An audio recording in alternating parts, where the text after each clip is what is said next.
पहले समझते हैं ऑटोफेगी क्या है और कैसे होता है। ऑटोफेगी शब्द सबसे पहले Belgian biochemist Christian D Doue ने सन 1963 में कॉइन किया था। ऑटोफेगी की साइड और उससे जुड़े सेल ऑर्गेनेल का पता लगाने के लिए 1974 में क्रिश्चियन डी डुए को फिजियोलॉजी और मेडिसिन का नोबेल प्राइज भी मिला था। उनकी डेफिनेशन के मुताबिक ऑटो यानी सेल्फ और फेगी यानी खाना यानी सेल्स का अपने अंदर ही मौजूद चीजों को खाना ऑटोफेगी कहलाता है। पर यह प्रोसेस कैसे होती है, कैसे और क्यों सेल्स अपने ही अंदर मौजूद चीजों को खाने लगते हैं? दोस्तों, हमारी बॉडी अपने आप में किसी मिरेकल से कम नहीं है। आज की डेट में भी साइंस ह्यूमन बॉडी को केवल 20 से 30% ही समझ पाया है।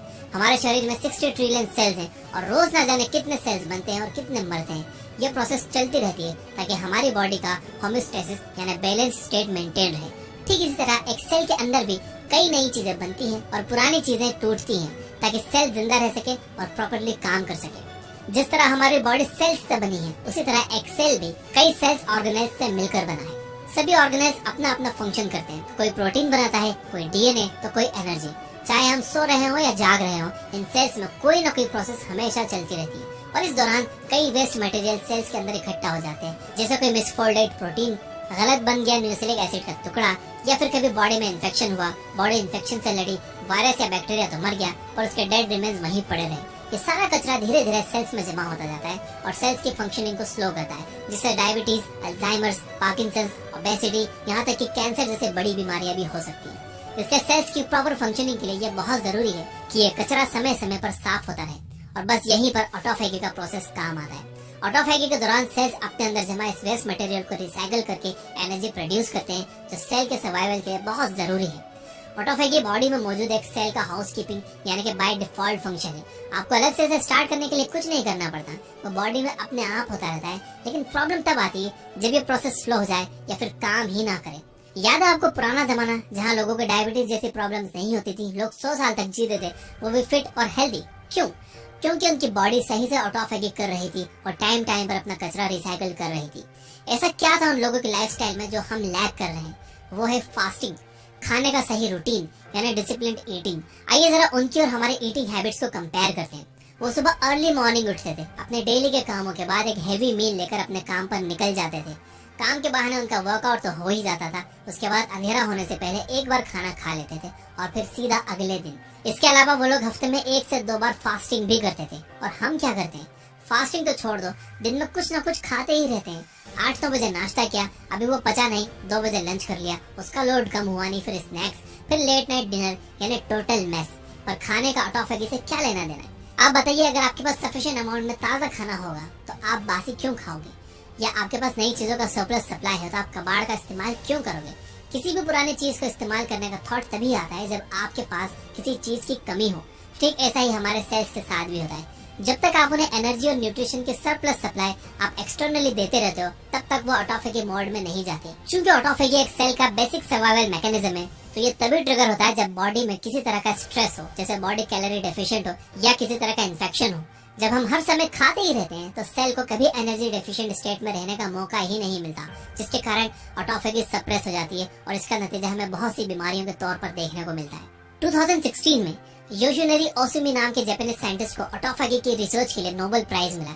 ये रिसर्च इतनी खास इसलिए थी क्योंकि इससे दुनिया को पता चला कि ऑटोफेगी में कौन कौन से जीन्स और केमिकल्स इन्वॉल्व होते हैं, ऑटोफेगी कैसे ट्रिगर होती है। योशिनोरी ही वो पर्सन है जिन्होंने सबसे पहली बार ये देखा कि ऑटोफेगी को ट्रिगर करने के लिए सेल का स्ट्रेस एनवायरनमेंट और एनर्जी डेफिशिएंट एनवायरनमेंट में रहना बहुत जरूरी है। अब आइए देखते हैं मैकेनिज्म ऑफ ऑटोफेगी। ऑटोफेगी के लिए सेल का सबसे जरूरी ऑर्गेनेल है लाइसोसोम।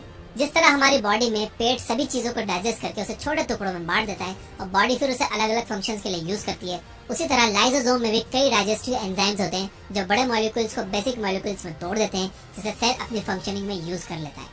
सेल्स में ऑटोफेगी 3 तरह की होती है, मैक्रो ऑटोफेगी, माइक्रो ऑटोफेगी और चैपरॉन मीडिएटेड ऑटोफेगी। मैक्रो ऑटोफेगी जब सेल को किसी बड़े मॉलिक्यूल जैसे बेकार ऑर्गेनेल, इंफेक्शियस एजेंट के डेड रिमेन्स को रिसाइकिल करना होता है, तो सेल सबसे पहले उसे एक तरह के बबल में रैप कर लेता है, जिसे ऑटोफेगोसम कहते हैं। फिर ये बबल जाकर लियोसोम के साथ मर्ज हो जाता है और सारा कंटेंट लियोसोम में चला जाता है। माइक्रो ऑटोफेगी जब किसी छोटे मॉलिक्यूल को डाइजेस्ट करना होता है तो ऑटोफेगोसम का फॉर्मेशन नहीं होता, वो मॉलिक्यूल सीधा लियोसोम में जाकर डाइजेस्ट हो जाता है। वहीं जब किसी स्पेशलाइज्ड प्रोटीन को डाइजेस्ट करना होता है, जैसे कोई टॉक्सिन या बैक्टीरिया वायरस का कोई पार्ट, तो उसे एक खास तरह के व्हीकल पर बैठकर ल्यूजम के अंदर जाना पड़ता है, जैसे शैपरॉन्स कहते हैं। और इस तरह की ऑटोफेगी शैपरॉन मीडिएटेड ऑटोफेगी कहलाती है। ऑटोफेगी के प्रोसेस को समझने के बाद जानते हैं इसके बेनिफिट्स के बारे में। ऑटोफेगी एक नेचुरल सेलुलर प्रोसेस है जिसमें डिसफंक्शनल और अननेसेसरी चीजों का डिग्रेडेशन और रिसाइकलिंग होती है। इससे आपके बॉडी में बहुत से बेनिफिट्स होते हैं, जैसे cellular repair and maintenance. Autophagy से damage protein, dysfunctional cell organelles, cellular debris जैसे कई अनवांटेड वेस्ट मटेरियल सेल्स के अंदर से रिमूव होते हैं, जिससे सेल को रिसाइकल और रिजुविनेट होने का मौका मिलता है और सेल्यूलर हेल्थ मेंटेन रहती है। ये सेल में रिपेयर और मेंटेनेंस प्रमोट करके सेल की इंटीग्रिटी और फंक्शनैलिटी को मेंटेन रखते हैं। Anti ageing effects. बात बड़े पते की है कि आप जानते हैं कि ऑटोफेगी आपकी उम्र कम दिखाने में भी आपकी मदद कर सकती है, यहाँ तक कि आपको कई एज रिलेटेड बीमारियों से भी बचा सकती है। दरअसल ऑटोफेगी से सेल का वेस्ट मटेरियल रिमूव होने के साथ साथ सेल्स में ऑक्सीडेटिव स्ट्रेस भी कम होता है, जिसके कारण एजिंग की प्रोसेस स्लो हो जाती है और सेल फ्री रेडिकल डैमेज से बच जाता है और आपके सेल्स जवान यानी आप जवान। Enhanced cellular energy production. क्या आप जानते हैं कि हम लगभग 30 से 40 दिन तक बिना खाए जिंदा रह सकते हैं, पर इतने दिन तक सेल्स कैसे सरवाइव करते हैं? ऑटोफेगी की बदौलत। ऐसी स्कैरसिटी के समय पर ऑटोफेगी सेल्स के वेस्ट मटेरियल से एनर्जी प्रोड्यूस करने की कैपेसिटी देता है, ताकि हम एक्सट्रीम से एक्सट्रीम कंडीशन में भी सर्वाइव कर सकें। Improved immune response. इम्यूनिटी बढ़ाने में भी ऑटोफेगी बहुत बड़ा रोल प्ले करता है। पहला ये कि ये इम्यून सेल्स को रिजुविनेट करता है। दूसरा कि ये वायरस और बैक्टीरिया को छोटे छोटे टुकड़ों में तोड़कर एंटीजन प्रेजेंटेशन का काम करता है। दरअसल किसी भी इंफेक्शियस एजेंट को पहचानने के लिए इम्यून सेल्स को एक प्रोटीन के छोटे छोटे टुकड़ों की जरूरत पड़ती है, जिन्हें एंटीजन कहते हैं। बिना इसके इम्यून सेल्स काम नहीं कर पाते, इसलिए ऑटोफेगी इम्यूनिटी के लिए बहुत जरूरी है। न्यूरो डिजेनरेटिव डिसीज से प्रोटेक्शन। ऑटोफेगी बॉडी के हर सेल में होती है, जी हाँ, ब्रेन सेल्स में भी। और अगर ब्रेन सेल्स अपने ऑटोफेगी का काम सही से नहीं कर पाए तो वहाँ जमा एक्स्ट्रा प्रोटीन डेब्रिस बहुत सी न्यूरो डिजेनरेटिव बीमारियां जैसे Alzheimer's, Parkinson's and Huntington diseases का कारण बन सकती है। स्टडीज में देखा गया है कि ऑटोफेगिक रिस्पांस में किसी भी तरह की गड़बड़ी इन बीमारियों के होने के चांसेस को डबल कर देती है। Cancer prevention. ऑटोफेगी सेल्स को कैंसरस स्टेट में भी जाने से रोक सकता है। कैंसर क्या है? सेल्स के डीएनए में डैमेज होना, जिसके कारण सेल्स बिना रुके मल्टीप्लाई करते जाते हैं। ऑटोफेगी सेल्स में जमा डैमेज डीएनए को खाकर सेल्स से स्ट्रेस कम करता है और किसी भी तरह के म्यूटेशन को जमा होने से रोकता है, जिससे कैंसर के डेवलप होने के चांसेस कम हो जाते हैं। अब आता है वीडियो का सबसे जरूरी पार्ट कि अपनी बॉडी में ऑटोफेगी को मेंटेन रखने के लिए क्या करना चाहिए और क्या नहीं। एक बात जो इस वीडियो में हमने बार बार सुनी वो ये थी कि बॉडी में ऑटोफेगी तभी होती है जब बॉडी न्यूट्रिएंट डेफिशिएंट स्टेट में होती है। तो इसके लिए आप 3 चीजें कर सकते हो। पहला है फास्टिंग। फास्टिंग आज से ही नहीं बल्कि सदियों से हर धर्म और हर मजहब का हिस्सा रही है। फास्टिंग कई तरह से हो सकती है, जैसे लिक्विड से, वाटर से या इंटरमिटेंट फास्टिंग। बेसिकली फास्टिंग यानी आप एक सर्टेन टाइम तक खाना छोड़ देते हो, जिससे सेल्स पर स्ट्रेस पड़ता है और ऑटोफेगी स्टार्ट होती है। Liquid fasting. लिक्विड फास्टिंग की बात करें तो इसमें आप कम से कम 24 घंटे तक केवल पानी या पॉसिबल ना हो तो लिक्विड जूसेस ही ले सकते हो, और ये फास्टिंग आपको हर हफ्ते 1 दिन करनी होती है। शायद इसलिए पहले हफ्तों में 2 दिन फास्ट बनाए गए थे, ताकि लोग एटलीस्ट 1 दिन खाना न खाएं और उनके अंदर ऑटोफेगी चलती रहे, वो हेल्दी और फिट बने रहे। लेकिन आजकल की जनरेशन फास्टिंग का साइंस जाने बिना ही इसे ढोंग कहकर नकार देती है, जबकि ये हमारी बॉडी के लिए बहुत बेनिफिशियल है। दूसरा तरीका है इंटरमिटेंट फास्टिंग का, जो आजकल वेट कॉन्शियस लोगों के बीच बहुत फेमस है। इसमें आप दिन के केवल एक पर्टिकुलर टाइम पर ही खाते हो और फिर कम से कम 12 से 16 घंटे तक कुछ नहीं खाते। जैसे आप सुबह 8 बजे से शाम 6 बजे के बीच में खा लोगे, उसके बाद आप सीधा अगले दिन सुबह 8 या 9 बजे खाओगे। इस तरह से रात को 2 बजे एक ऐसा फेस आएगा जब आपकी बॉडी एनर्जी डेफिशिएंट होगी और आपके सेल्स में ऑटोफेगी टर्न ऑन हो जाएगी। यानी जब आप सो रहे होगे तो आपकी बॉडी आराम से रिजुविनेट हो जाएगी। यही चीज हमारे पूर्वज भी किया करते थे, वो भी दिन डूबने से पहले खा लेते थे। तो हुआ ना पुराना ज्ञान नए नाम के साथ। ऑटोफेगी बढ़ाने का तीसरा तरीका है कैलोरी रिस्ट्रिक्शंस।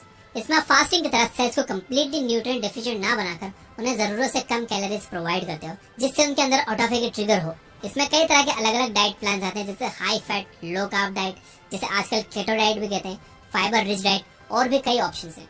लेकिन इन ऑप्शंस को चूज करने से पहले एक बार किसी न्यूट्रिशन एक्सपर्ट की सलाह जरूर ले लेना। लास्ट है एक्सरसाइज। जब आप एक्सरसाइज करते हो, बॉडी को मूविंग रखते हो, तो चाहे आपने थोड़ी ज्यादा कैलोरी भी ले ली हो, लेकिन सब यूज हो जाती है और सेल्स एक्टिव बने रहते हैं, जिससे उन्हें ज्यादा एनर्जी की जरूरत महसूस होती है, जिसे वो ऑटोफेगी के जरिए पूरा करते हैं। यानी बेसिकली नंबर 1, हफ्ते में एक बार फास्टिंग करें या फिर 2 meals a day rule follow करें।